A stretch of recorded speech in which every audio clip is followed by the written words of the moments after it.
Итак, вопросы по поводу того, что делать с двойками, тройками, четверками и пятерками, задаю Денису Михайловичу Жилину. Это кандидат химических наук, руководитель проекта «Неокр» в компании «Научные развлечения» и руководитель лаборатории естествознания культурного центра ЗИЛ. Он автор ряда научно-популярных и педагогических публикаций и автор учебников по химии, также педагог с 20-летним стажем. Что делать родителям, когда ребенок приносит плохие оценки, и как относиться к тому, что он приносит хорошие?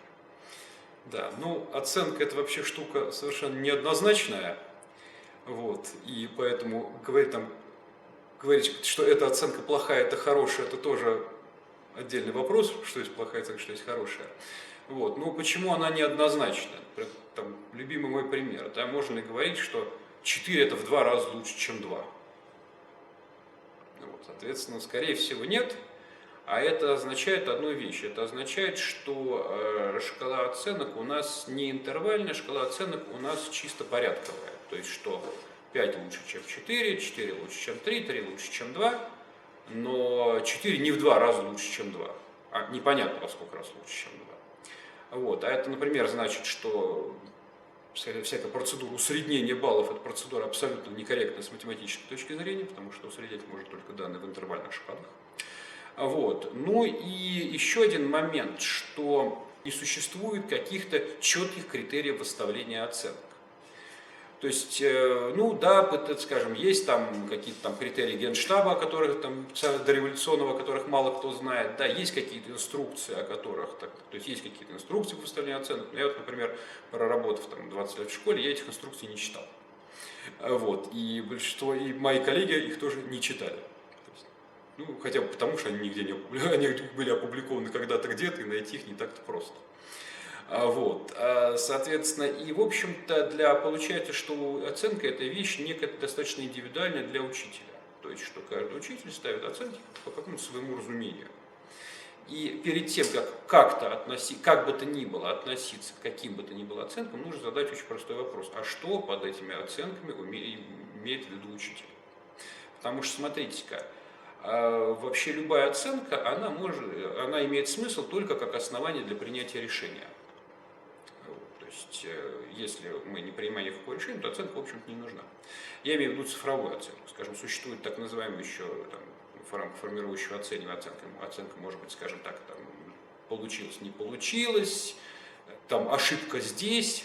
Это, так сказать, это так называемое формирующее оценивание, это некоторые средства формирования обратной связи, то есть что у тебя здесь не так. Но это не цифровая оценка, и, соответственно, и там, в общем, все достаточно очевидно, да, что если тебе учитель говорит, что у тебя например, ты забыл формулу сокращенного умножения, значит, надо пойти вспомнить формулу сокращенного умножения, без всяких, так сказать, плачет что я дурак, мой ребенок дурак, он не помнит формулу сокращенного умножения, да, то есть без каких-то, так сказать, личностных, так сказать, характеристик, просто, значит, работать над ошибками. Гораздо сложнее с числовой оценкой, то есть что значит 3, да? Этот вопрос, к сожалению, надо задавать учителям, причем, первое родительское собрание, собственно, разумный вопрос: учитель, дорогой учитель, наверняка будешь ставить оценки, объясни нам, родителям, что они значат. У каждого учителя, скорее всего, будет ответ свой, но, по крайней мере, вы будете понимать, что, так сказать, как реагировать на те или иные оценки у данного конкретного учителя. То есть общих инструкций я вам здесь не дам. То есть это вопрос взаимодействия между родителями и учителями. Значит, то есть от чего зависят оценки, которые ставит учитель, и вообще во многом педагогический стиль, это от того, как учили его когда-то. Причем это, если ему, так сказать, вроде как нравилось и кажется это разумным, то он копирует этот стиль. Если ему так категорически не нравилось, то он, наоборот, старается, так сказать, сделать стиль какой-то противоположный. И довольно большая проблема действительно выставить свой стиль, отвязавшись от, так сказать, своих каких-то, так сказать, детских впечатлений, от впечатлений, когда ты сам был школьником. То есть это достаточно напряженная работа, и действительно, то есть, если мне когда-то ставили оценки за то, что я плохо себя вел, то я буду, если я это считал нормальным, я буду ставить оценки за то, что я себя плохо вел. Если я это считаю ненормальным, я ни в коем случае не буду ставить оценки за то, что я себя плохо вел. Если оценка использовалась как кнут, значит, я буду использовать оценку как кнут, ну, пока сам не переработаю вот эти вот, то есть пока сам этот подход для себя не переработаю. То есть еще один момент, что, конечно, нельзя ни в коем случае на учителя в этом плане наезжать, да, потому что у нас вообще школа это такая какая-то совершенно сейчас карательная система, что все стараются друг друга покарать, там учителя стараются покарать детей, соответственно, плохими оценками, родители стараются покарать учителей, расписывая письма в департамент, учителя стараются покарать родителей, там, жалуясь в органы опеки. Вот. Это совершенно тупиковый путь, ну, то есть это не тупиковый, это катастрофический путь развития школы, потому что все-таки внутри школы надо договариваться. И ну, начинать договариваться должен наиболее разумный человек. Ну, иногда это начинает договариваться учитель, иногда начинает договариваться родитель, ну, департамент образования уже сейчас у нас не умеет договариваться. Вот. Но, соответственно, если вы слушаете это интервью, то возможно, что таким первым человеком, который начнет договариваться, окажетесь и вы. И путь это, в общем-то, единственная возможность, за исключением каких-то крайних случаев. Вот, когда никакие договоры, попытки договориться не работают. А не имеет ли смысл, допустим, прошел курс чего-то ребенок, провести какую-то там типа контрольную работу, поставить балл, этот материал пройден. И итоговый... это то, что называется зачетная система. Да, и итоговые выставлять исключительно из... Значит, скажем так, мне кажется, что во многих случаях это имеет смысл, да, то есть, что тема усвоена, тема не усвоена. Да, и все. Вот, и пусть ребенок, так сказать, там переписывает десятки раз эту свою, там, какие-то там проверочные работы, пока не усвоит, пока не получит ответ, что тема усвоена. Вот, ну, вопрос, скажем, как, в каком, то есть, с какого возраста это приемлемо. Потому что, ну вот я не уверен, например, что прием с работы для младших школьников, то есть что младшие школьники поймут, чего от них хотят, что они усвоил тему, не усвоил тему. А им вообще обязательно ставить оценку? Вот даже немцы не ставят. Не Ой, то, что знаете, я в какой-то момент, ну вот веду я занятия, да, со школьниками вот здесь, да, в лаборатории культурного центра ЗИЛ, я оценки не ставлю в принципе, вот, потому что, скажем, если мы ведем практику по химии, то очень часто это оценку дает жизнь, да, вот там нужно сварить какое-то вещество, получилось оно или не получилось, да, и что ставить оценку, ты сам видишь, получилось оно у тебя или не получилось.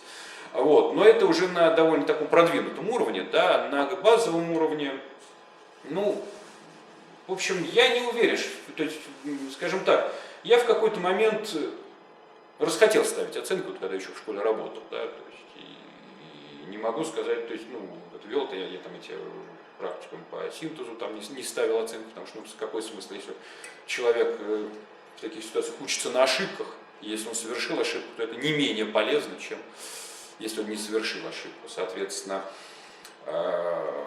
если там, ну, опять-таки, ну вот ребенок там, может, не очень, так сказать, сообразительный, но он там работает, что-то пытается сделать, ну, я там, ну, сделал на тройку, ничего ему буду эту тройку ставить, если понятно, что ситуацию это никак не улучшит, вот, а он там, то есть мне ему проще сказать, что вот да, у тебя то-то получилось, то-то не получилось. То есть, в общем-то, я не вижу глубокого смысла в цифровых именно оценках, но тут это скорее вопрос уже привычки. Потому что да, ну, цифровую оценку всегда можно заменить, то есть, скажем так, информативность цифровой оценки, она невелика, потому что ну, вот человек получил тройку, да, и чего делать, да, на что исправлять. То есть, если мы пишем, что ты не знаешь формулу сокращенного умножения, там, или ты не знаешь, что такое реакция нейтрализации, значит, я беру, там, есть шанс, что ребенок возьмет учебник и прочитает. Если, соответственно, он получает просто вот тройку, ну и чего, ну а почему, за что тройка-то, что я, делать-то чего с этой тройкой? Вот. И, собственно, как раз, и, может быть, это и отдельный вопрос вот для учителя, что, ну, во-первых, все-таки просить, может быть, учителей как-то конкретизировать претензии, да, что понятнее писать.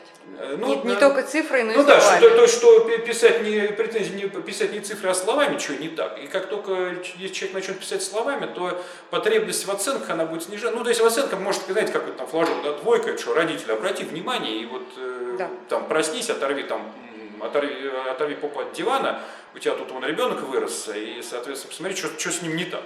Или там приди, вот разберись. Но то есть во многих случаях она просто не нужна, цифровая оценка, а нужно объяснение, что не так. И что делать? И что, да, ну, хотя бы чего не так, но что делать, это вообще идеальный вариант. Ясно, спасибо. Пожалуйста.